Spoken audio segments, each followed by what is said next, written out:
네, 안녕하십니까. 최경영의 정치본색 시작하겠습니다. 오늘 함께할 세 분 소개해드립니다. 김종대 전 의원, 김준일 시사평론가, 그리고 김민아 시사평론가 함께하겠습니다. 안녕하세요. 예, 안녕하십니까. 예. 어제 윤석열 대통령 국회 시정연설 불참을 했고요. 예, 처음에는 총리실에서는 이게 한덕수 총리의 시정연설이다라고 했다가 비슷한 시간에 대통령실에서는 아니다. 대통령의 말씀을 총리가 대독한 것이다. 뭐 이래서 자기들끼리도 이게 정체가 뭔지 모르는 시정연설을 한 것 같습니다. 시정연설의 뭐 내용 말하기 전에 대통령의 그 시정연설 불참의 의미에 관해서 좀 짚어주셔야 될 것 같아요. 아니 그걸 갖다가 예. 총리의 시정연설이나 대통령의 시정연설이나 이게 하나만한 논쟁이지. 행정부 수반이 누굽니까? 당연히 대통령이잖아요. 그렇죠. 예. 그걸 무슨 총리가 시정연설을 해, 예산안에 대해서. 예. 그거 참 말도 안 되는 논산이라고 보여지고 그만큼 지금 시스템이 엉망인 거다 이거는. 뭔가 이게 돌아가는 판이 이게 뭐 막판까지 참석하냐 안 하냐 이런 부분에 대해 매끄럽게 조율이 안 된 상태로 그냥 총리한테 툭 던진 겁니다. 당신이 이러다 보니까 뭐 제대로 지금 뭐 준비되고 한 것 같지도 않고 매사가 이런 식이다. 우리나라 민주주의 역사에 한 40년 동안 이런 식의 일이, 이런 해프닝이 있었나요? 없었죠. 이런 일이. 이런 게 어디 있습니까? 아니 그러니까 예산안 시정연설은 과거에 권위주의 대통령들은 안 했어요. 예. 안 하다가 이게 어느 순간에 이게 관행이 정착된 게 제가 알기로는 올해가 한 11년째 되는 걸로. 별로 안 됐구나. 예. 그런데 이제 민주주의가 성숙됨에 따라서 그렇죠. 행정부 수반이 국회에 이 예산안 통과를 청원을 한다. 그렇죠. 이런 의미로서 이게 굳어진 관행이고 민주주의가 아무리 뭐 법리와 그 시스템으로 움직인다 하지만은 그 법과 제도 안에서 하나의 어떤 성숙돼 가는 건 관행이거든요. 그다음에 관용과 절제력 이런 그렇죠. 것들이 이제 성숙돼 가는 걸로 봤을 때는 이것은 관행이긴 하지만은 하나의 어떤 행정부의 기본 자세다. 그런 점에서 11년간 이어져 왔던 전통 내지 관행이라고 봐야 되겠죠. 기본이 안 돼 있는 거네요. 그러니까 이걸 예. 이제 잘 설명해 주셨는데 조금 고론을 하자면은 처음 시정연설을 한 사람이 노태우, 1988년에 노태우 대통령이었고요. 예. 박근혜 대통령 전에는 임기가 5년이잖아요. 첫 해에는 대통령이 가고 그 다음부터는 대독을 했어요. 총리가. 그러니까 나머지 4년은. 예. 그러니까 다 한 번씩은 한 거죠. 그러니까 그게 뭐 예. 노무현 대통령이든 이명박 대통령이든 김대중 대통령 다 한 번씩은 했는데 그러니까 이게 무슨 의미냐면은 말씀하신 노태우가 갔다라는 거는 이거는 민주화의 결실인 거예요. 그때는 대통령은 왕이잖아요. 그렇죠. 뭐 전두환이든 박정희든 그러니까 뭐 왜 내가 왜 가서 이거 설명을 해야 돼? 노태우는 네. 군인 출신인데도. 예, 근데 노태우는 어쨌든 본인이 이제 차별화를 한 거죠. 6.25 선언 이후에 자기가 이제 당선된 거예요. 합법적으로. 그러니까 국회를 이제 나는 민주주의를 지키겠다. 민주주의를 존중하겠다라는 차원에서 간 게 노태우였고. 그러네요. 박근혜부터는 이제 매년 갔습니다. 이거는 쉽게 얘기를 하면은 행정부와 입법부가 상호 존중한다. 라는 관행이 정착돼. 그래 2013년부터 박근혜는 이제 매년 가고 문재인 대통령도 매년 가고 이렇게 된 거예요. 그래서 지금 이 윤석열 대통령도 2년 연속 갔어요. 우리가 올해 안 갔습니다. 올해 안 간 게 이유가 탄핵 얘기하고 특검 얘기하는데 내가 갈 수 있느냐라고 했잖아요. 아니, 언제는 정쟁이 없었으니까. 대한민국에 정쟁이 없어 여당 야당이 안 싸운 적이 있었고 그렇지. 대통령 비판을 안 한 적이 있어요. 하지만 그거는 그거고 이거는 이거잖아요. 심지어는 2년 전에 그때 민주당이 시정연설 보이콧했어요. 그때 윤석열 대통령이 도어 스태핑 다음날 시정연설 다음날 도어 스태핑 하면서 30년간의 헌정 질서가 무너졌다 이런 얘기를 하면서 좋은 관행은 계속 우리가 지켜줘야 된다 이런 취지의 얘기를 했거든요. 예. 본인이 그 얘기하고 지금 2년 만에 나 기분 나빠 안 가? 올해 9월 2일에 있었던 국회 개원식도 1987년 이후로 처음으로 안 갔어요. 그러니까 윤석열 예. 대통령이. 그러니까 그냥 헌정질서 파괴자다 제가 보기에는 윤석열 대통령은. 그때 자본주의적으로 생각하고 민주주의적으로 생각하고 둘 다 묶어서 생각해도 국민들 입장에서는 그럴 것 같아요. 야, 내가 세금 내서 저 사람한테 한 3억 정도 주고 그 다음에 뭐 각종 편의를 다 제공을 해주고 관저하고 무슨 모든 애우를 다 해주잖아요. 대통령이라고. 그러면 국민의 대표로서 일을 하면서 또 행정부 수반으로 일을 하는데 정말 성의가 없다. 성의가 없죠. 인간이 무슨 공무원이 저렇게 성의가 없지? 국민에 대한 봉사 헌법에 써져 있잖아요. 국민에 대한 성의가 봉사자라고. 성의가 없습니다. 예. 이전에 독재 정권일 때는 기억하실지 모르겠는데 연두교서라고 있었어요. 연두교서. 그렇죠. 그거는 뭐냐면 예. 대통령이 국회에다가 올해 우리 정부의 방침은 이런 것이요 라고 지시를 하는 거예요. 사실상. 그게 연두교서입니다. 예. 근데 이제 성격은 이게 뭐 하여튼 대통령이 국회에 가가지고 연설하는 거는 마찬가지지만 지시하는 거잖아요. 그건. 예. 근데 지금 시정연설이라는 거는 제가 아까 말씀해 주셨듯이 예산안 이런 것들을 가져왔으니까는 의회에서 통과시켜 주십시오. 이렇게 설득하는 얘기하는 거잖아요. 예. 성격이 달라진 거거든요. 그렇죠. 미국의 경우에도 대통령이 가가지고 얘기하잖아요. 예. 근데 이제 그 번역을 그냥 우린 또 연두교서라고 연두교서라고 하죠. 합니다만은 예. 그 우리 독재 정권이 하던 거랑은 성격 다른 거거든요. 그렇죠. 이게 다른 건데 어쨌든 미국도 그렇게 합니다. 그런데 제가 성의가 없다라고 말씀드리는 게 이전에 어쨌든 독재 정권에서 하던 연두교서의 성격이 시정연설에서 사실은 이전에 묻어 있었기 때문에 대통령이 작성한 시정연설을 총리가 와서 대독을 하는 거잖아요. 그렇죠. 대신 읽는 거지 않습니까? 네. 대통령의 연설문을 가져와서 총리가 읽는 거예요. 그렇죠. 이거는 예. 독재 정권의 잔재가 있었기 때문에 노태우 정권 때 감히 대통령 이 형식상으로 대통령이 쓴 연설문을 총리가 가령 가피를 한다거나 또는 이 대통령 연설문이 싫어 총리가 작성한 연설문을 읽는다던가 그런 일이 있을 수가 있었겠습니까? 그런 일은 없었겠죠 아마. 그렇죠. 그렇겠죠? 실제로 있었다 할지라도 형식상에 그런 형식을 취하지 않았겠죠. 예. 근데 제가 성의가 없다고 말씀드리는 게 이 정권은 대통령이 안 왔지 않습니까? 근데 총리가 이번에 총리의 시정연설이라고 지금 하는 거잖아요. 예. 그러다가 이 용산에서 아니야, 그 대통령의 연설문을 총리가 대독하는 거야로 바꿨지 않습니까? 이 혼란이 왜 일어나는 거냐? 저는 여기서 묻고 싶은 게 그럼 연설문을 누가 썼냐고 물어보고 싶은 거예요. 예. 총리실에서 썼습니까? 용산에서 썼습니까? 그러면 용산에서 썼겠지. 아니 총리의 시정연설이라고 했잖아요. 총리의 시정연설이라고 처음에 했다면 그거는 총리실에서 제 이제 내피셜로 총리실에서 썼으니까 자기들이 이거는 총리의 시정연설 아닌가? 이렇게 생각했을 거 아닙니까? 퉁쳤을 수도 있나? 그러니까 전에? 이게 국무총리가 있고 대통령이 있는 나라다 보니까 사실 일을 하다가 보면은 뭐 서로 떠넘기기도 하고 가로채기도 하고 이런 일들이 있습니다. 총리가 해야 될 일인데 예를 들면 이게 좀 성과가 날 거다 싶으면은 대통령실이 막 갖고 가기도 하고 또 대통령실이 유탄을 맞아야 되는 일인데 총리한테 떠넘기기도 하고 뭐 이런 맞아. 일들이 있어요. 예. 근데 이거는 그렇게 할 성격이 아니고 정확하게 대통령이 연설을 해야 되는 그렇죠. 것이기 때문에 이게 만약에 이게 개념상으로 맞으려면은 대통령실이 연설을 써가지고 전달 총리실에 해가지고 총리가 대독한다라는 개념이 정확해야 되는 거거든요. 그렇죠. 근데 이거는 지금 그 개념이 정확하지가 않았던 거지 않습니까? 그럼 제가 이게 합리적으로 드는 의심은 이번에 안 갈 거니까 대통령실에서 대충 알아서 해라. 연설문도 없고 아. 아까 시스템이 무너졌다고 말씀하신 거잖아요. 예. 연설문도 없고 그러니까 알아서 해 이렇게 된 거 아닐까라고 제가 혹시 그런 거 아니냐라고 조금 의심을 갖게 되는 거고 만약에 그런 거면 아주 성의가 없는 정권이다.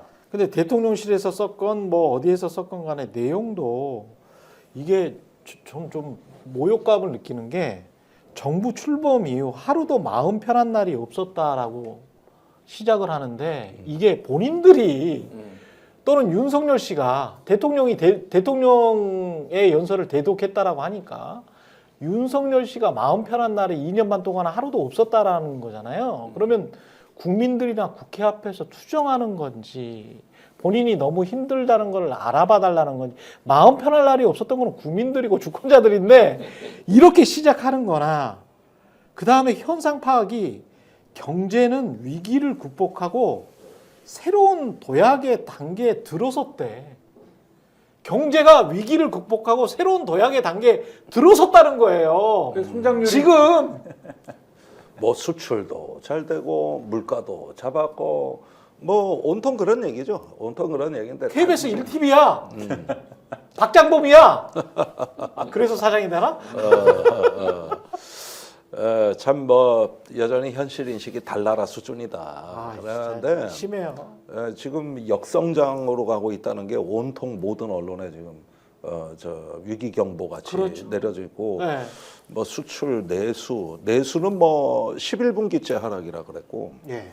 이런 상황에서 지표가 좋아진 걸 거의 찾아볼 수가 없는데 그나마 수출 주도로 성장하는 나라의 수출까지 꺾였다. 그렇죠.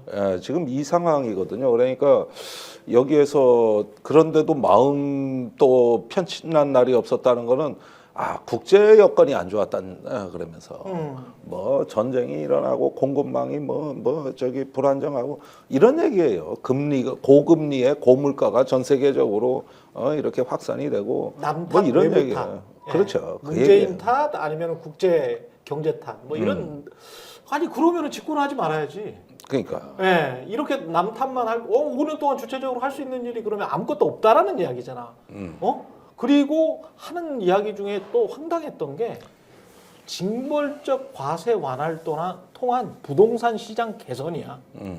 나는 그 단어 하나 자체가 정말 이 정권은 너무나 뻔뻔하다.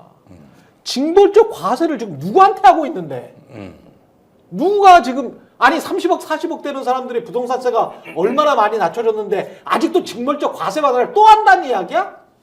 근데 징벌적 과세 완화를 해가지고 부동산 시장이 개선이 됐다고? 어떻게 개선이 됐는데? 서울 아파트 가격만 더 올랐잖아. 그러니까 아니 이런 정신 나간 말을 한단 말이에요? 시정연설에? 그러니까 몇 가지 이제 우리 최경영 진행자께서 워낙 경제 전문가기도 하지만은 몇 가지 수치만 말씀드리면은 올해 2분기 GDP 이제 경제 성장률이 예. 마이너스 0.2였어요. 예. 그리고 3분기가 0.1이었습니다. 그래서 한국은행이 이제 2.4 정도를 이제 올해 경제 성장률을 이제 예상을 했는데 이거는 수정이 불가피하다. 한국은행은 이 3분기에 0.5 정도가 될 거라고 당초엔 예상을 했는데 그거에 5분의 1만 된 거예요, 지금. 그러니까 네. 경제 성장률이 완전히 꺾였고 수출도 말씀하셨다시피 3분기에 0.4% 그러니까 마이너스로 돌아섰어요. 그러니까 줄었다라는 거예요. 그러니까 경제가 커지면은 그냥 상식적으로 인플레이션도 있고 하기 때문에 수출도 늘고 GDP도 늘고 이게 당연한 거예요. 그렇죠. 그게 이제 어느 정도나 더 되느냐. 사실은 잠재 성장률이 2.0이라고 하는데 그거보다 더 늘어나야 돼. 2.0도 사실 낮은 거예요. 우리나라의 어떤 이런 거에. 근데 지금 세수펑크가 29조 올해 6천억이 났잖아요. 작년에 56조 나고. 그래서 두 해 합치면은 지금 한 86조가 났는데 뭐 또 뭐 유사 이래 대한민국 건국 이래 이런 일이 없었고 옛날에 10조 정도 박근혜 정부 때 뭐 문재인 정부 때 났다가 막 다 나라가 뒤집어졌는데 근데 이거 저는 그 징벌적 과세 얘기하니까 그게 생각나서 그런 거예요. 지금 29조 6천만 원이 얼마 전에 10월 28일에 기재부가 이거 메우겠다라고 하면서 자, 외국한 평형기금에서 한 7조 땡기고 주택관리기금에서 뭐 몇 조 땡기고 막 이런 식으로 해가지고 공적 자금 공자금에서 이제 뭐 땡기고 뭐 이랬단 말이에요. 근데 올해 또 지방에 교부세를 안 주겠다라는 거예요. 지역에 원래 줘야 되는 거. 원래 이거는 불법입니다.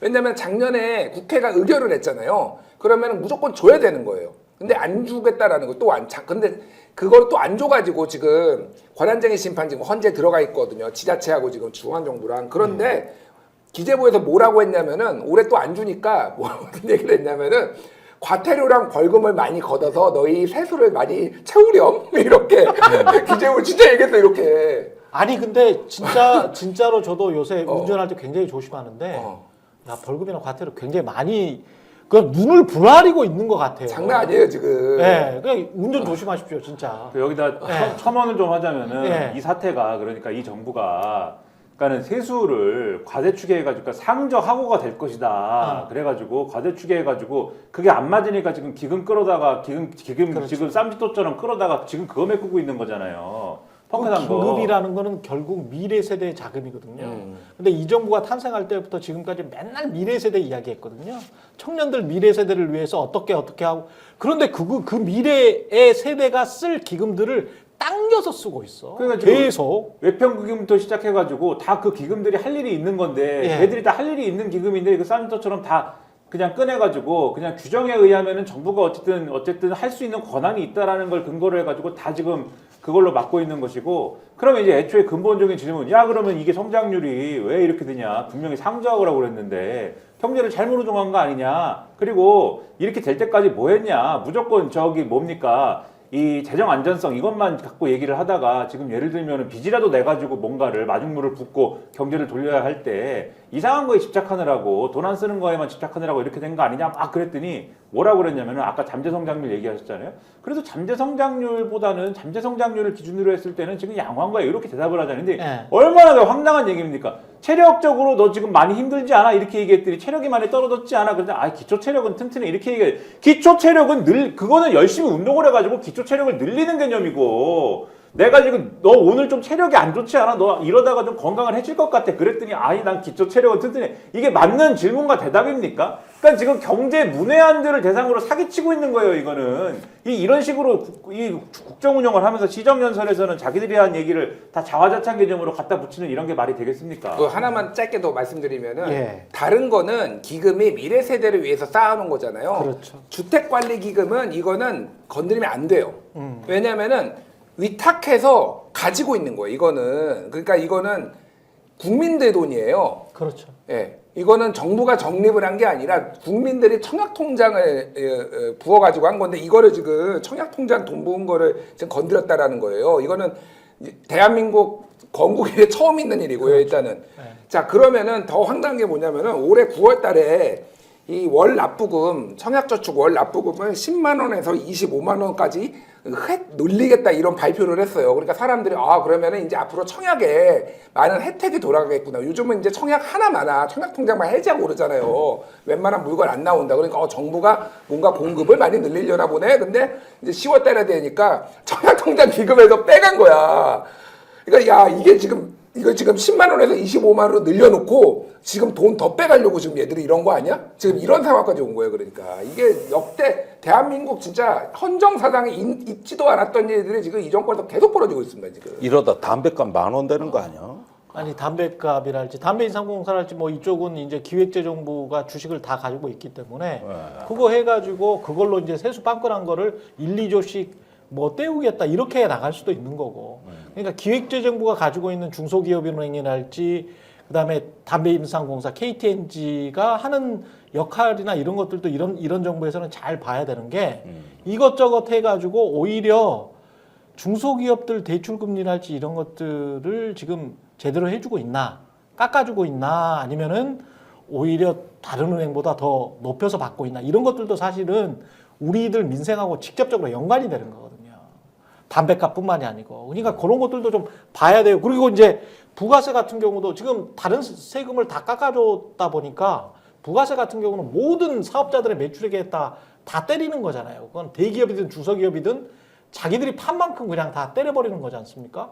그러니까 이거는 우리가 판매세 세일즈 텍스하고 거의 비슷한 건데 그거 높여야 되는 거 아니야? 요렇게 이제 경제신문에서는 나오고 있지 않습니까? 그러니까 부자들 세금 깎아준 분만큼 일반들한테 일반 기업들이나 일반 국민들한테 그냥 쫙 걷어 우리 지금 세수 부족하니까 이쪽으로 지금 아젠다를 싹 이동시키고 있는 것도 잘 봐야 되고 환율 지금 거의 1,400원대에서 왔다 갔다 1,300원 1,350원에서 왔다 갔다 하는 거 있지 않습니까? 요런 것도 다 이번에 제가 미국 캐나다 가보니까 미국에서 돈을 쓰는데 거의 과거에 쓸 때보다 1.5배를 더 써야 돼요. 국민이 궁핍해진 거야. 해외여행 가면 1.5배 더 써야 돼. 무조건. 나 완전히 쪼그라드는 거지. 환율, 주식시장, 시장 경제를 받치는 딱 이 두 가지만 보면 되는 거거든요. 환율하고 주식시장. 코스피 지수 2,560이잖아요. 이 정부 들어왔을 때하고 똑같아. 그 2년 반 동안 뭐 한 거야? 환율은 1,360원대로 올려놔서 수출 대기업들은 환율이 높아지면 수출 대기업 좋잖아요. 그런데도 수출이 죽을 써. 예? 성장률이 저하돼. 그럼 뭘 한 거야 도대체? 그러니까. 뭘 한 거야? 그러니까 환율이 조금 좀 나아지고 그래야 내수도 살아나고 그 환경 하에서도 1,200원대에서도 다 이익 보고 내수도 괜찮고 그러면서 여기 소비도 좀 하고 그런 환경을 조성했어야 되는데 1,350원대에서도 이익 보기 힘들어 죽겠다. 수출 대기업도 힘들다. 이 소리를 듣고 있으니까 내수가 살아나겠습니까? 기본적으로. 아니 글쎄 그런데 이런 상황에서 일단 내일 모레 그 대통령의 그 국정 브리핑 말입니다. 그러니까 이게 뭐 담화지 담화 뭐라고 불러야 돼. 그런데 이게 지금 저 시정 연설은 안 하고 별도의 담화를 한다는 거예요. 그렇죠. 나는 이건 최악의 시퀀스라고 봐요. 이거는 있을 수 없는 일이란 말이에요. 그러니까 지금 이건 필경 명태균 씨 때문에 하는 담화로 보이는데. 그렇겠지. 아니 본인이 저기 돌 맞더라도 저 맞고서 가겠다. 4대 개혁 열심히 하겠다. 이렇게 얘기를 해놓고 시정연설에서는 아예 코빼기도 안 비치고 이제 저 돌 맞고 가겠다 그러면서 저 돌 던질 사람이 없는 대통령실에서 덕담하겠다는 거 아니에요. 예. 네. 거기에다가 이 이야기는 뭐냐면은 이제 명태균 사태가 드디어 정리됐다고 본 거예요. 아, 네. 그러니까 이제 본인들은 더 그렇게 나올 게 생각하나? 없다. 더 나올 파일은 나와 관계된 건 없다 이제. 예.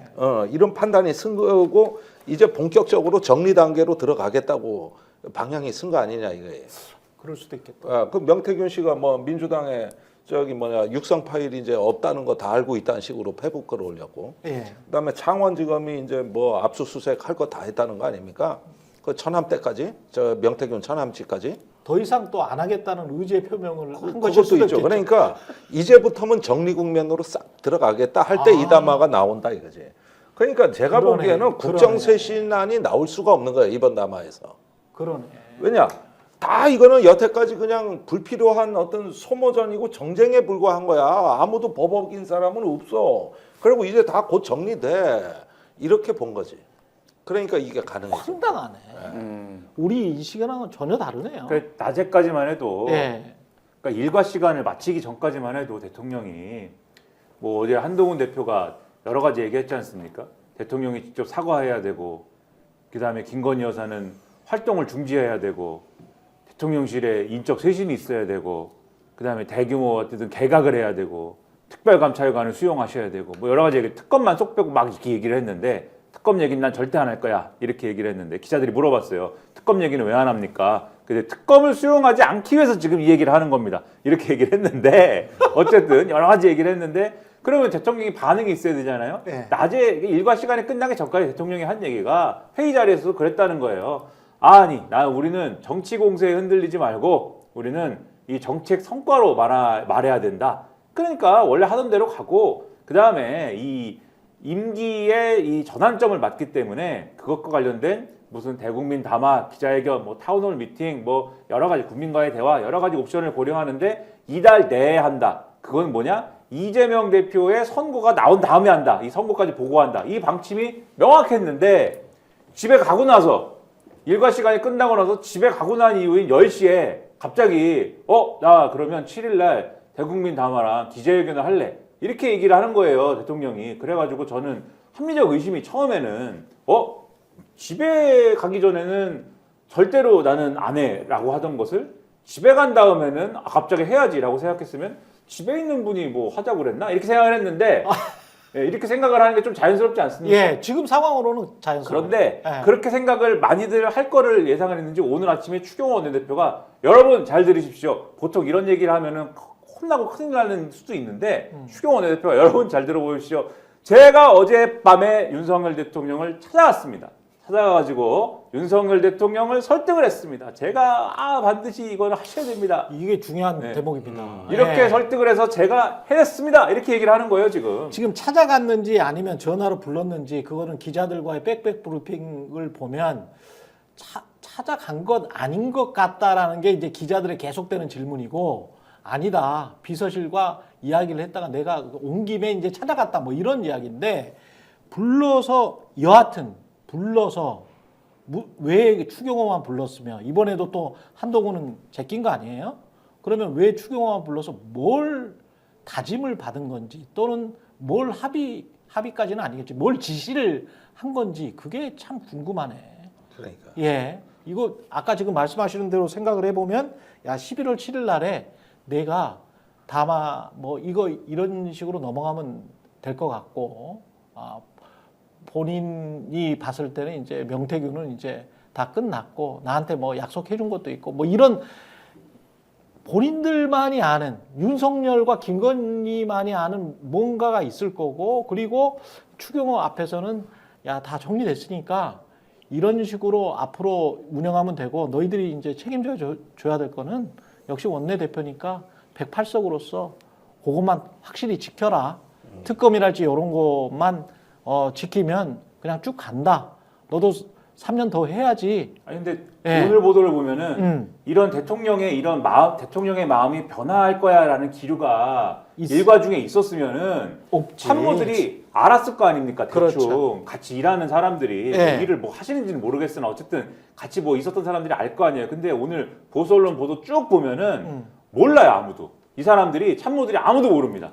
참모들이 몰라. 대통령이 밤 10시 넘어가지고 예. 이 얘기를 할 건지를 아무도 모르고 예. 그래서 기사에 뭐라고 써 있냐면은 대다수의 참모들은 몰랐다라고 써 있어요. 근데 이 기자가 뭐 소수는 알았을 수도 있으니까 대다수라고 쓰는 거지. 자기가 접촉한 사람들은 대부분 이제 모른 거고. 그리고 보통 이제 아무리 밤늦게 이 사안을 결정했다 하더라도 어떤 내용이 될 거다라는 거는 보수 언론이 취재력이 좋은데 보수에서 일어나는 일은 보수가 제일 잘하는데 네. 그렇죠? 대충 이런 내용이 될 겁니다라는 야마를 쓰거든요. 그렇지. 근데 오늘 언론이 거의 이 얘기는 못 쓰고 못 썼어? 조선일보가 뭐 하여튼 뭔가 하여튼 뭐 굉장히 좋은 얘기가 되겠죠 정도의 뉘앙스가 나온다라고만 쓰고 다른 언론들은 그나마도 뭐 이럴 수도 있고 저럴 수도 있다 수준으로만 썼어요. 그러니까 내용도 몰라요 지금. 그리고 근데 대통령이 언제 자기가 대국민 담화한다고 하고 기자회견 한다고 했을 때 그 내용이 파격적인 적이 있었습니까? 그런 적도 없거든요 사실. 그렇지.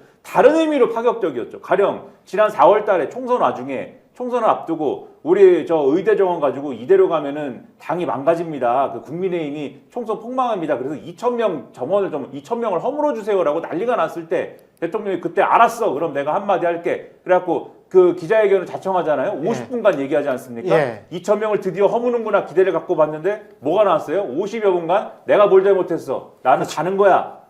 다만 의료계가 마음을 모아오면 바꿀 여진이 있지만 이라고 하는 걸 마지막에만 넣고 50여 분 동안 나는 다 잘했고 이게 이유가 있어서 하는 거고 역대 정부는 안 해가지고 내가 하는 건데 왜 그러는 거야 너네는 도대체. 이 얘기로 50여 분을 채웠잖아요. 이번에도 그럴 것이라고 생각이 되지만 어쨌든 아무도 몰랐다라는 거에 저는 포인트가 있는 것 같다. 그 얘기를 지금 메꾸려고 아무도 몰랐는데 그걸 메꾸려고 지금 제가 볼 때는 추경호 원내대표가 지금 총대를 맨 것이다 이렇게 생각이 되는 거예요. 그러니까 몇 가지 짧게 지금 요 말씀하신 거에 좀 도움이 될 만한 이해를 돕는 거를 말씀드리면은 어제 저녁 8시쯤에 결정이 됐대요. 만나기로? 아니 그게 아니라 예. 이거를 하는 거를 그 7일날 담화 기자회견 하는 거를 예. 한 8시쯤 결정이 되고 첫 보도가 나온 거는 한 9시 반쯤 속보로 이제 나왔는데 그 얘기인 즉슨 왜 이거를 오늘 아침에 발표를 안 하고 그 밤에 했느냐라는 거는 이거 그 대통령실 좀 취재한 기자들 얘기 들어보니까 이거 밤 사이에 또 유출돼 가지고 아침에 단독 이렇게 막 쏟아져 나올 것 같다라고 해가지고 밤에 전격적으로 발표를 했다라는 거고 그거는 어제 나온 중앙일보 기사 그젠가 그 중앙일보 기사의 맥락을 보면 돼. 요즘 보안 점검을 용산에서 엄청 한다라는 거예요. 아 그렇더라고요. 너 핸드폰 예. 가져와. 너 누구랑 했어. 그래서 수시로 시도 때도 없이 이렇게 기자들까지 행정관이나 이런 저 직원들이 아니고 기자들까지 굉장히 좀 두려움에 떨더만요. 그러니까 지난번에 추경호 원내대표가 예. 혼자 들어가서 밥 먹은 얘기 있잖아요. 예. 그게 나온 것도 누가 그거 얘기했어 이런다는 거예요. 그러니까 그게 이제 배경은 이게 장성철 때문이다. 약간 이제 그런 게 있어요. 그러니까 장성철이 얘기를 한 게 저기 김건희 여사가 허은하 대표한테 전화한 거. 그리고 추경호가 혼자 들어가가지고 그때 민정수석하고 정무수석이랑 밥 먹는데 다른 중진 의원하고 먹는다고 그랬잖아요. 중진 의원 없었다라는 거예요. 자기 수석들끼리 밥 먹는데 야 추경호 그 걔가 한동훈이 만나라고 해가지고 만났는데 이게 결과가 뭐야? 들어오라고 그래. 용산에서 그렇게 해서 들어갔는데 이거를 장성철이 이제 얘기를 한 거잖아요. 그러면서 달달달달 지금 털고 있다. 어쨌든 뭐 이제 근데 제가 말하는 건 뭐냐면은 자기 측근들도 못 믿고 지금 달달달 터는 게 지금 용산의 분위기라는 거고 하나가 말씀하셨다시피 이게 이제 진정성이 있으려면 우리가 앞에 얘기했듯이 예를 들면 사람은 변화하는 거면 징후가 있어야 되잖아요. 시전 영사에도 참여를 해가지고 뭐 이렇게 의회하고도 어떤 관계 개선을 해야 되고 그리고 한동훈이 얘기한 거에 대해서도 반응도 있어야 돼가지고 근데 이런 게 모든 게 없이 갑자기 뚝 튀어나왔단 말이에요. 그러면 이거는 또 자기 자화자찬하겠구나. 그러다가 오늘 성태훈 정책실장이 정책에 관해서 2년 반의 성과 브리핑 내일은 김태호 안보실 1차장이 안보 상황에 대해서 성과 브리핑하고 예. 그 다음 날에 뭐야 대통령이 나와. 그럼 5일, 어떻게 되겠어? 6일, 7일. 그럼 예. 어떻게 되겠어? 그럼 이제 거의 락패를 3일 동안 하는 거예요.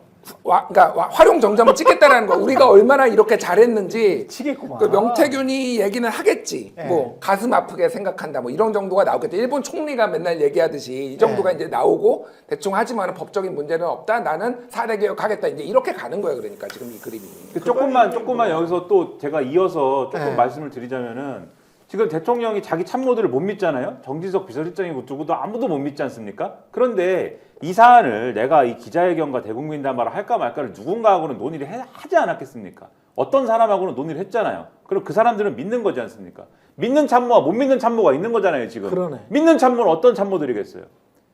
김건희 참모인가? 그러니까 한동훈식 구분법으로 얘기하면은 네. 한남동 라인입니까? 아니 비한남동 라인입니까? 그렇죠. 믿는 참모는. 근데 그렇죠. 지금 기자회견과 대국민 담화에서 사실 말씀하셔야 될 거는 모범 답안은 그러니까 모범 답안이라는 거는 김건희 여사 문제를 어떻게 해결하겠습니다. 특검을 어떻게 하겠습니다. 그렇죠. 명태균이라는 거는 이런 겁니다. 그렇죠. 내가 진실을 고백하겠습니다. 이런 걸 사실은 말씀하시는 게 모범 답안이잖아요. 그렇죠. 근데 지금 그 내용을 지금 저의 내피셜과 추론대로면 한남동 라인하고 논의했다가 되는 거지 않습니까? 그렇죠. 모범 답안이 나오겠습니까? 절대 안 나오죠. 그분들하고 논의를 했는데. 그러면 안 봐도 이미 비디오고 뻔짜죠. 아니 근데 추경호 이런 그 기재부 관료 출신들 있지 않습니까? 행시 그다음에 특히 이제 재경고시 본 사람들, 성태우는 뭐 학자 출신이니까 그 사람도 좀 이상해. 아니 경제학자 출신이 가가지고 지금 이렇게 지금 개판을 치고 있는데 그 옆에서 그냥 그거를 그냥 계속 뭐랄까요 실적 불풀리기 차원의 거의 분식회계 차원의 국가 경제에 관해서 그냥 이렇게 대충 말하고 그 전부 개별수화 됐어요 사람들이. 근데 이 관료들이 재경고시 행정고시 합격한 사람들이 이렇게 설설설 기는 그냥 아무 소리도 못하는 이 이유가 나는 이해를 못하겠어요. 원내대표라는 사람이 아니 그거는 이해 네. 못할 바가 아니라 간신이 여러 종류가 있는데 네. 학계의 간신은 학간, 네. 언론의 간신은 언간, 관료의 간신은 관간. 그 다 있어 그게. 애답도 있었어요? 네. 아니 난 추경호나 이런 사람들 있잖아요. 아니 나이가 60 안팎이고 할 만큼 했잖아. 장관도 하고 국회의원도 하고 이 사람이랑 상관도 없거든. 윤석열 대통령과는 다음 공천에서 상관이 없어. 그리고 본인이 보수주의자야. 그리고 국가를 안정적으로 이끌고 뭔가 열심히 국민들한테 봉사하려고 했다는 초심의 마음이 있다고 쳐.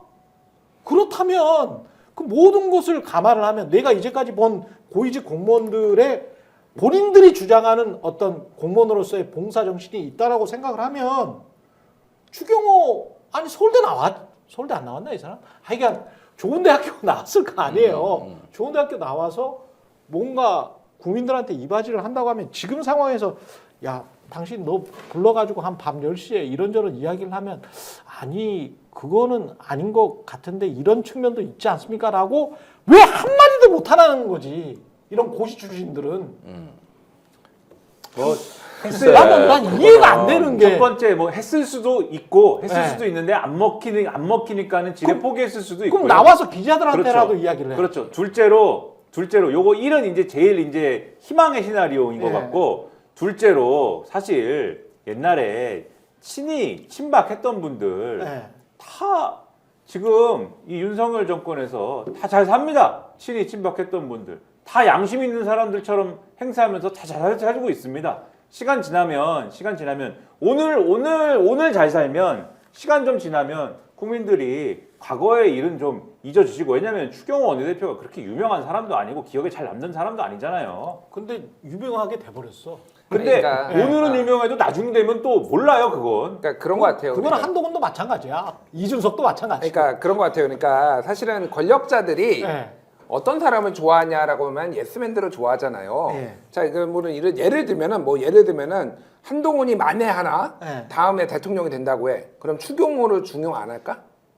추경 안 할 것 같아. 중용해요. 중용해? 제가 보기엔 중용합니다. 왜냐하면은 나는 영원히 정시 못하는 거야. 이런 생각을 하니까. 그러니까 중용하지. 왜 바른 말 한다고 들이받고 이런 사람들 불편하잖아. 추경호는 불편하구나. 어쨌든 어떤 사람이 되든 갈아치워서 지금 사실 그렇게 막 이념형도 아니야. 그러니까 그냥 대통령이 있으면 대통령을 받들어야 된다라는 거니까 갈아탑니다. 이런 사람들이 태반이에요. 그러니까 그런 사람들이 오래 살아남는 거를 본능적으로 다 아는 거지. 그러니까 이제 말 안 하고 그냥 대통령이 하자는 대로 하는 겁니다. 예. 그러니까 나라가 불행한 거예요, 사실은. 미치겠네. 지금 저 이준석 의원도 굉장히 많은 것을 알고 있는 사람이잖아요. 거의 모든 것을 알고 있을 것 같은데 제가 이준석 의원의 7불사 뭐 회동 관련해서 뉴스토마토가 또 단독으로 나온 그 보도를 보면서 그러니까 보도의 내용은 김해감으로 단수공천을 요구했다가 이제 그게 안 될 것 같고 7불사 회동 다음 날에 야 이거 어떡하니? 라고 하면 이제 서로 간에 이야기를 하는 과정에서 이미 이준석과 명태균이 이거 다 김건희 여사가 개입했다, 지시했다 이런 내용이 이제 나온 거예요. 뉴스토마토에서 다시 한번 이제 확인이 된 건데 저 보도를 보면서 어떤 생각이 드냐면 이준석 입장으로 한번 생각을 해봤어요. 그때도 그렇고 지금도 그렇고 야 요걸 가지고 김건희가 공천에 개입했으니까 또는 지시를 했으니까 김건희를 공격해? 그러면 나한테 플러스가 될까 마이너스가 될까? 플러스가 될까 마이너스가 될까? 김건희를 공격하면 명확치가 않아. 그때도 그렇고 지금도 그래. 그런데 김건희를 공격하면 한동훈은 어부지리가 되는 건 확실해. 한동훈이 어부지리가 되면 나한테는 정치공학적으로는 마이너스야. 이준석 입장에선. 이준석의 포지셔닝이 이해가 되더라고. 그때도 그렇고 지금도 그렇고 한동훈과의 라이벌이기 때문에 나는 김건희를 공격 안 하는 게 나아. 이 설명을 조금 보완을 드려야 되는 게 이 예. 보도의 맥락을 조금 제가 설명만 드리겠습니다. 예. 뭐냐면은 지금 이 통화 내용은 이준석 의원의 핸드폰에 녹음이 돼 있는 것이고 그렇죠. 예, 명태균 씨하고 이준석 의원이 서로 통화한 내용입니다. 그리고 시점은 언제냐면 지난 총선 때 그 당시에 명태균 의원이 김영선 의원 공천해달라고 개혁신당에 들고 왔잖아요. 예. 뭐 들고 왔지 않습니까? 김건희 여사 이제 무엇이냐 이런 거를 들고 왔을 때 이준석 의원이 아 근데 이게 김건희 여사가 공천에 개입했을 것 같긴 한데 이걸 가지고 폭로하고 뭐 기자회견 열기엔 좀 내용이 약합니다. 이제 그 얘기하는 내용이에요. 근데 요 내용의 얘기를 이게 갑자기 지금 왜 갑자기 이게 뭐냐 뉴스토마토 기자가 취재를 하러 왔는데 뉴스토마토 기자한테 이준석 의원 본인이 요 내용을 틀어가지고 들려줬어. 겁니다. 예, 뉴스토마토 기자한테 들려주면서 예.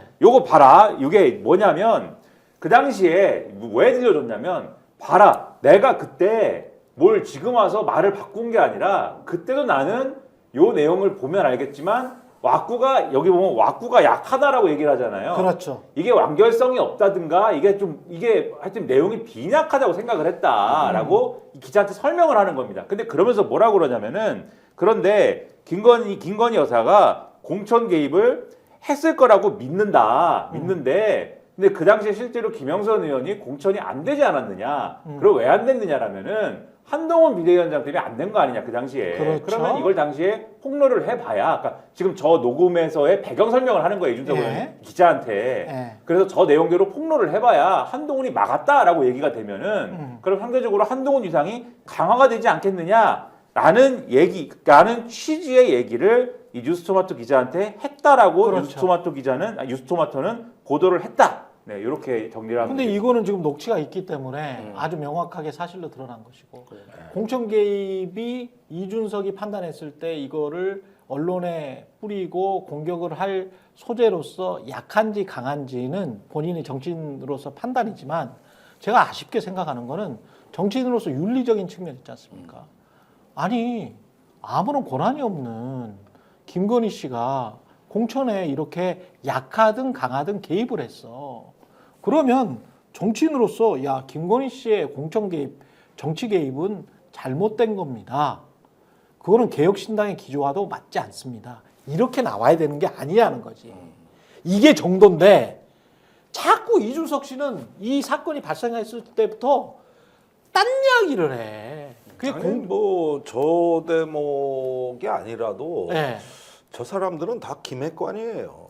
기획관이다. 와, 예. 저 사람들은 다 오늘 새로운 단어가 등장이다. 기획관이 맞네. 아니 그 원래 저 기획관. 윤핵관을 견제하기 위해서 예. 이준석, 김종인, 명태균, 뭐 김영선 등등 해가지고 또 저 뭐냐 하나의 어떤 세력화를 도모했고 그러면서 도지사라든가 장관 자리까지도 이렇게 좀 넓혀가지고 이런 어떤 여사 쪽의 어떤 그 하나의 뭐 현대판 외척 세력을 갖다 만들어가지고 예. 그 현대판 황관이라고 할 수 있는 윤핵관들하고 척을 진 게 정권 초에 짜여진 질서이자 구도입니다. 예. 그러면은 저기 뭐냐 그 지금까지도 이준석은 이 사태가 터진 이후로 한 번도 이런 어떤 그 예상에서 벗어나 본 적이 없는 정신이에요. 그렇죠. 거기에다가 뉴스토마토가 2달 전에 최초 기사가 나갈 때 이제 김영선이 그 저기 뭐냐 명태균으로부터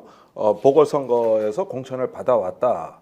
이렇게 하면서 김해갑으로 가는 것도 김 여사가 개입했는데 왜 안 됐냐? 한동훈이란 허들을 만났기 때문이다. 이게 뉴스토마토 2달 전 기사 내용입니다. 그러니까 지금 그거를 확인해 주는 기사고 지금 뉴스토마토하고 이준석 관계가 엄청나게 지금 저 악화돼 있습니다. 최초에 이준석한테 제보를 받았음에도 불구하고 그렇죠. 예. 엄청나게 뉴스토마토는 가장 스트레스 쌓이는 게 이준석 때문이라고 그러거든. 그래가지고 지금에 와서 이제 다 까발리고 있지만은 그 시각은 그거예요. 이준석은 지금도 김건희 여사에 대해서는 저 말 못한다.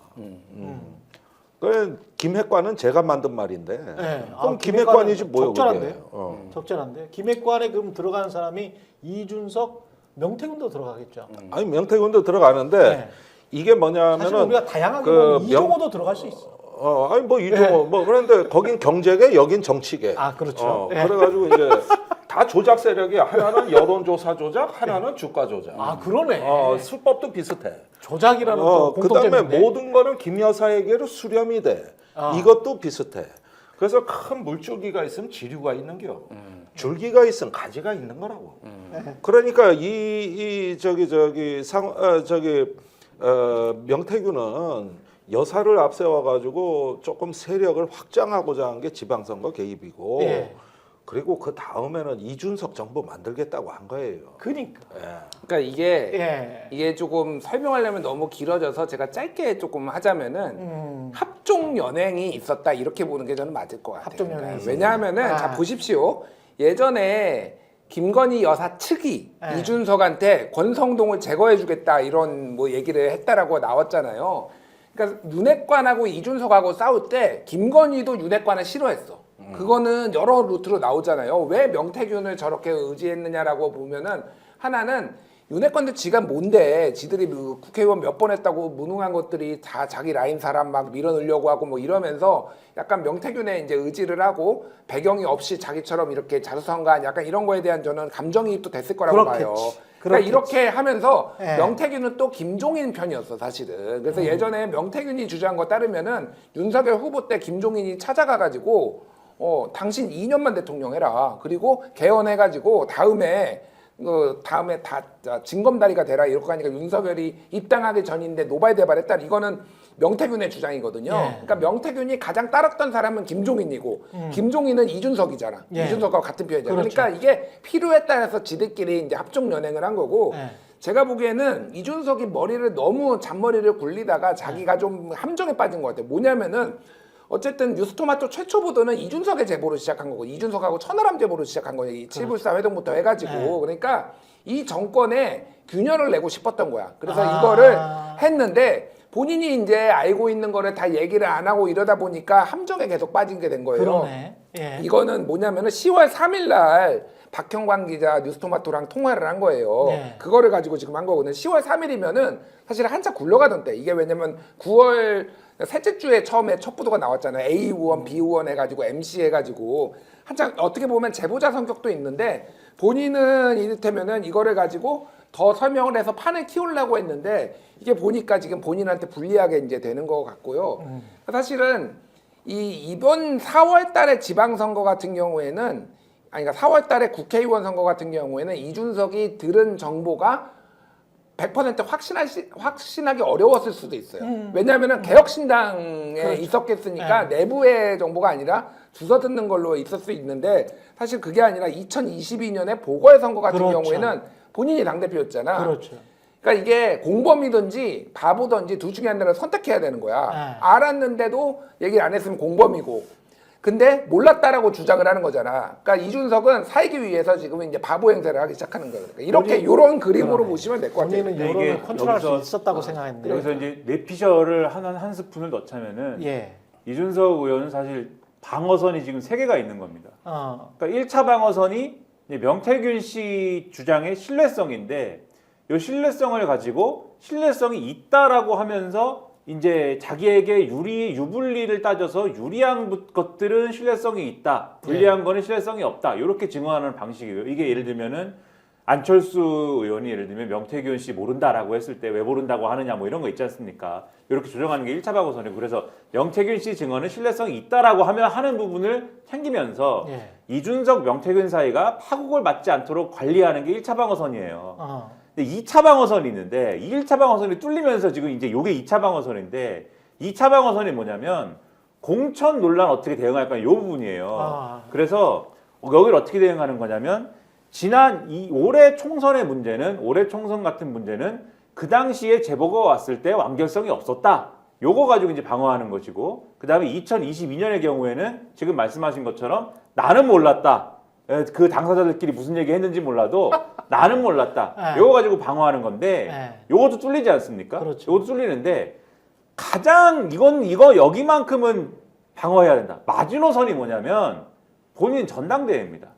본인 대표되는 전당대회까지 뚫고 들어오면 안 되기 때문에 그러네요. 2차 방어선에서 여기 물러나면서 내줄 건 내주고 여기 방어 못할 거 버릴 건 버리면서 사실은 3차 방어선으로 뚫고 들어오는 거를 지금 막는 거예요. 그래서 지금 기자를 만나서 박형환 기자를 만나서 이준석 명태균 통화를 왜 제공을 하느냐 이걸 왜 지금 얘기를 하고 있느냐. 물론 그 당시에 내가 이게 그때도 그렇게 얘기했어. 와꾸가 약하다고 했어를 증명하기 위함도 있지만 이것뿐만이 아니라 예를 들면 창원산단을 파봐. 창원산단이 중요해. 그러니까 이 창원산단을 파면 어떻게 됩니까? 창원산단 얘기를 하면 결국 2022년 공천 얘기까지 가야 되거든요. 그렇죠. 그 사실 자기 3차 방어선을 지키기 위해서 명태균 씨를 뭐 제가 좀 이 자극적으로 얘기하면 명태균 씨를 팔아넘긴 것 같은 그런 느낌도 있는 거거든요. 그거는.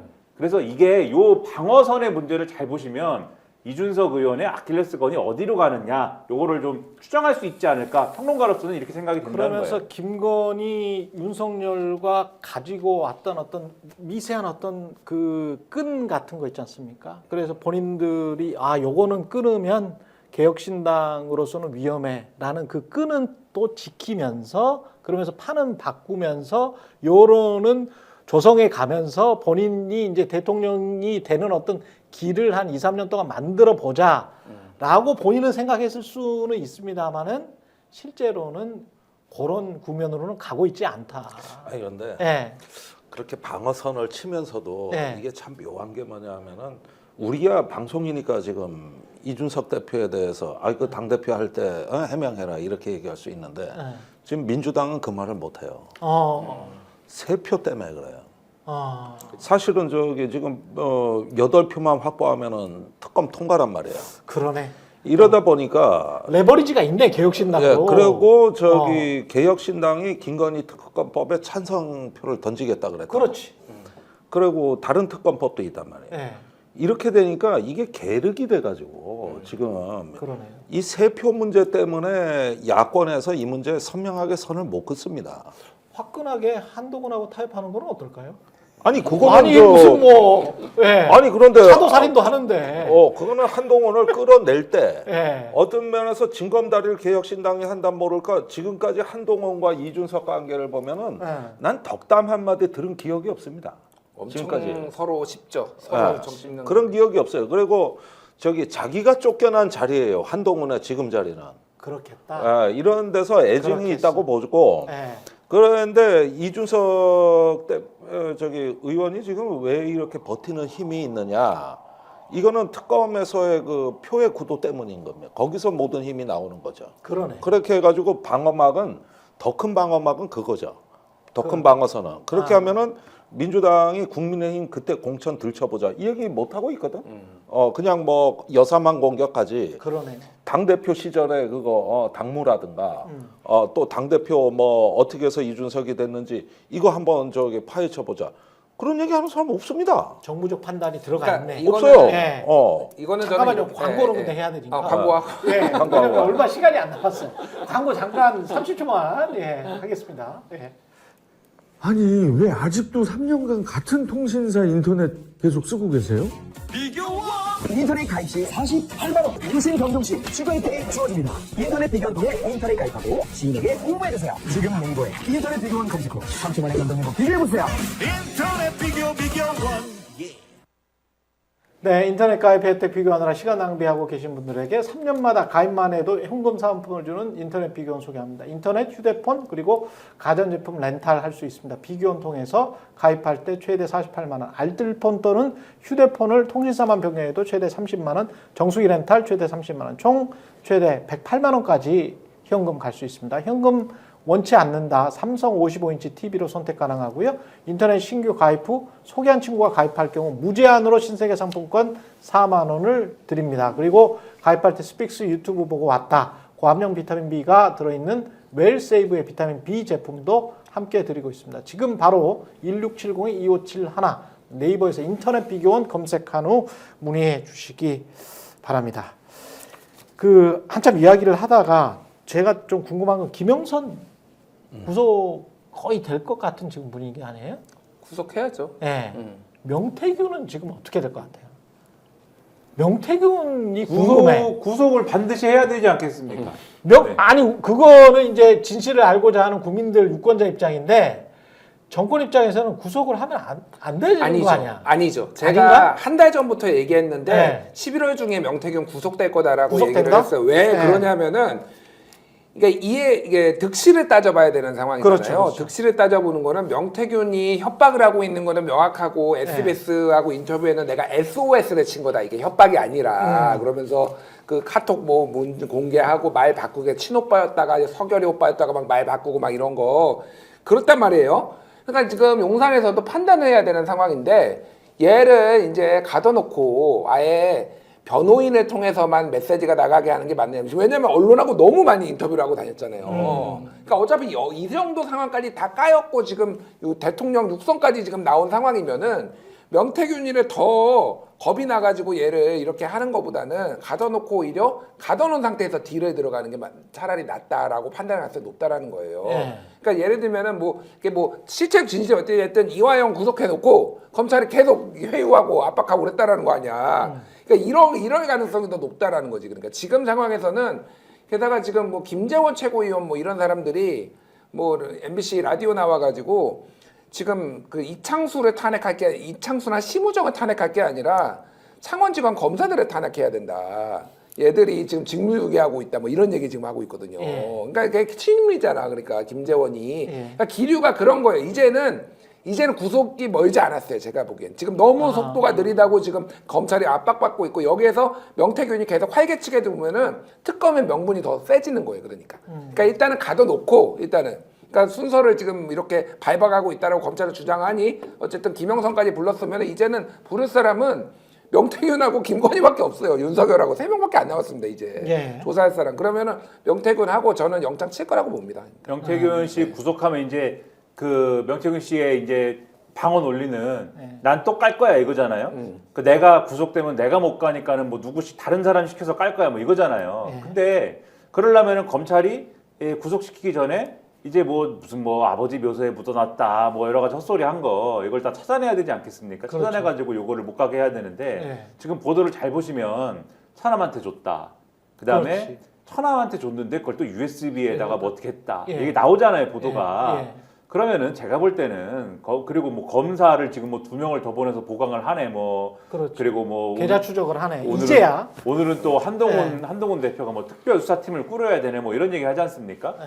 그러면 다 찾아내죠. 이 정도 얘기 나왔으면은 제가 볼 때는 어느 정도는 명태균 씨가 어디다 숨겨놨든 뭘 하든 이제는 대략적으로 다 찾을 수 있다 이렇게 보거든요. 그럼 요거를 다 찾아냈다고 하면은 그 다음에는 바로 이제 구속은 꼬린이고 제가 볼 때는 다음 주 정도면 이제 구속이 되고 아, 그래요? 구속할 수 있는 여건이 조성이 되고 구속을 시키고 네. 명태균 씨가 제가 알기로는 명태균 씨를 그래도 좀 밖에서 컨트롤하기 위해서 정치권 출신의 변호사도 이제 붙여놓고 했는데 그만뒀잖아. 워낙 통제가 안 돼서 네. 이분이 거의 뭐 일주일 만에 거의 손 놓은 걸로 알고 있습니다. 사임하고 손 놓고 떠난 걸로 알고 있기 때문에 이분은 이 정권에서 컨트롤을 하려면은 어디 가둬놓고 이 사건 전체를 컨트롤해서 김영선 전 의원하고 명태균 씨 간의 사건으로 만들어야 그래야 위로 올라가지 않는다. 요 판단을 그렇게 해서 풀 거야 아마. 그러니까 요건 짧게만 보완을 하자면은 명태균이 쫄았지. 이게 너무 보였어요. 그러니까 뭐냐면은 명태균이 계속 부연 설명을 하면서 뭐 SOS를 쳤네 그런 게 결국은 명태균은 양패 구상이 목표가 아니라 이거를 다 폭로하는 뭐 무슨 공익제보자나 의인이 아니라 지가 형량을 덜 받는 게 목표라는 거예요. 네, 빠져나가는 것. 약점이 잡힌 거예요, 사실은. 예. 여기서 더 매드맨처럼 미친놈처럼 했었어야 되는데 예. 이미 그런 식으로 딱 꼬리 잡히는 순간 그래? 너 이거 못 갈 거 알아? 하면서 이제 딱 구속이라는 거지, 내 말은. 아니 그러니까 아. 그래서 대통령 담화가 가능해진 거라 맞아요. 이거요. 그것도 맞아요. 그러네. 그리고 그러네. 이게 제가 그러네. 보기엔 그래요. 구속을 한다 그랬는데 모든 시나리오는 저기 집행유예 정도로 나올 싼 거 하나 저 명태균의 별건 하나 하고 예컨대 저 산단에 뭐 땅 거래 뭐 개입했다든가 뭐라든 찾아내 가지고 저기 싼 거 하나 끊어주고 그 다음에 이쪽 수사는 덮는 거지. 여기서 정치자금법 형량을 대신 낮춰준거나 아니면 벗어나게 하고 대신 싼 거 하나 끊자. 이렇게 해서 구속의 체면은 세워야 된다고. 싼거 끊어. 그렇게 해야지 그냥 나와버리면 구속시킨 거 잘못된 게 그렇죠. 돼버리니까. 당연히. 그러네. 그러니까 아니면은 뭐 저기 뭐냐 조금 약한 거 한 집행유예 2년 정도 나올 만한 거 이런 정도면은 된다니까요. 그렇게 보면은 경찰에서 무면허 음주운전인데 야, 속도 운전만 해줄게. 그렇지. 티켓 끊어줘. 예, 이렇게 티켓만 한다든지 예. 아니면 별건을 하나 작은 걸 찾아낸다든지 예. 이렇게 해서 검찰판은 정리가 들어가고 이제 여사나 대통령한테는 이걸로 종결이 됐다. 도이치모터스 종결하듯이 한다는 거예요, 이거는. 이야 정말 대한민국 검찰 정말 그거 하느라고 2달간 연구했는데 지금까지 그리고 사실 저 건드리지도 못하고 이런 시나리오가 제가 10월 중순에 어떤 기자님이 그런 말씀을 하시더라고요. 사실 이게 용산에다가 물어봤다. 뭐 어떻게 하시려고 그러냐. 네. 그랬더니 지금은 이제 먼지가 자욱해서 건드리려도 건드릴 수가 없고 먼지가 좀 가라앉고 11월 정도 되면은 뭐 말씀하시는 이제 이런 시나리오로 가지 않겠느냐라는 얘기가 정치권에 있는 사람이라면 여의도 사람이라면 그리고 뭐 용산 언저리에 있는 사람이라면 누구나 이렇게 생각하는 시나리오다. 그런데 저만의 생각은 예. 이게 정권이 좀 힘이 빠지고 이런 식으로 가잖아요. 정권이 막 이렇게 뭐 엉망진창으로 가잖아요. 예. 생각한 대로 잘 안 되는 경우도 있다. 이렇게 하려고 그랬는데 예. 이렇게 가려고 그랬는데 정권이 힘이 쓸 때는 그 계획이 완벽하게 막 작동을 해가지고 꼬리니 딱 되는데 잘 안 되고 어긋나고 이래갖고 이 방송 명태균 씨가 볼 수도 있기 때문에 드리는 말씀입니다. 명태균 씨 혼자서만 이 손해 보고 나머지 사람들은 나머지 권력자들은 아예 몰라 이러고 끝나는 수도 있는 거다. 사실 계획대로 잘 안 돼가지고. 그 이종원의 제2의 그러니까 김건희 빼고 우리만 달려간다. 그때 자기들끼리 편지 주고 받고 그랬잖아요. 지금 이게 딱 그거야 이게. 이거는 경제적으로도 뭐 이익을 봤을 수도 있어요. 근데 명태균 씨는 명태균 씨 말대로 따르자면 아무것도 이익 못하고 감옥 가는 거야. 그러면 이런 상황에서는 저도 충고 하나 드리면 비슷한 동년배니까 명태균 씨는 연대를 해야 돼. 연대를 고대하지 말고 연대해야 된다고. 예, 고립돼서 혼자서 그냥 대학 들어가려고 생각하지 마십시오. 예, 대학 감옥이죠. 학교. 예, 학교 이렇게 들어가려고 생각하지 말고 연대를 해야 된다. 예. 그러니까 그 부분이 무슨 문제냐면은 이 정권의 아주 참 독특한 특징인데 어디서 이렇게 자기들이 호감도가 떨어지고 국민들 지탄을 받고 이런 것들은 정말 개의치가 않아요. 개의치 않아요. 모든 건 법 기술에 맞느냐 안 맞느냐가 합리성의 기준이에요. 예. 그러니까 사실은 뭐 어떻게 돼도 나중에 사면해주면 그만이고 우리가 법 기술과 이런 걸 갖고 있다고 보니까 사실은 거기에서 모든 문제가 다 종결이 된다고 믿는 겁니다. 그런데 사실 법까지 갔다는 거는 대한민국에서 그 1%도 안 되는 영역이거든요. 제가 지하철에서 막 방구 뿡뿡 끼면서 다리 쭉 뻗고 다리 뻗어서 남 못 앉게 했다. 저 법에 안 걸립니다. 안 걸리죠. 그런데 그건 생리적인 건데 뭐 정치 생명이 끊어질 일도 법에 안 걸리는 일 많아요. 근데 그런 사람 뽑은 게 문제야. 그러니까. 그런 사람 뽑은. 그러니까. 아니 뭐 사실상 검찰청 기자회견 할 때 여기자들 다 있는데 다리 쪽 벌리고 뭐 어쩌고 저쩌고가 기자들 다 알잖아. 아니 그러니까 이게 저기 뭐야 이것도 하나의 어떤 직업적 편견에서 나오는 오만인데 정치라는 게 뭐 그렇게 법에 걸리냐 안 걸리냐 문제입니까? 그렇죠. 그런데 이런 부분들을 가지고 지금 저기 계속 이렇게 나간다 그러면은 지금 지지율 10%대가 의미하는 게 뭔지를 아직도 못 깨닫고 계신다고밖에 이야기하시고 이렇게 저는 가면 갈수록 못 불리할 깨달은 것 게 같아요. 아니라 못 깨달은 게 아니라 안 중요하다고 생각하는 거예요. 안 뭐 중요하다? 4대 개혁이고 뭐고 그거는 그냥 말로 맥커핀 같은 거고 그냥 나는 저 권력만 유지하면 돼요. 뭐를 하겠다라는 게 없는 거니까. 그리고 이 정권은 세 가지가 없어요. 협치가 없고 염치가 없고 정치가 없습니다. 하나 더 협치, 염치, 정치. 다 지인데 제가 하나만 더 붙이면 국민에 대한 싸가지가 없어요. 싸가지도 없죠.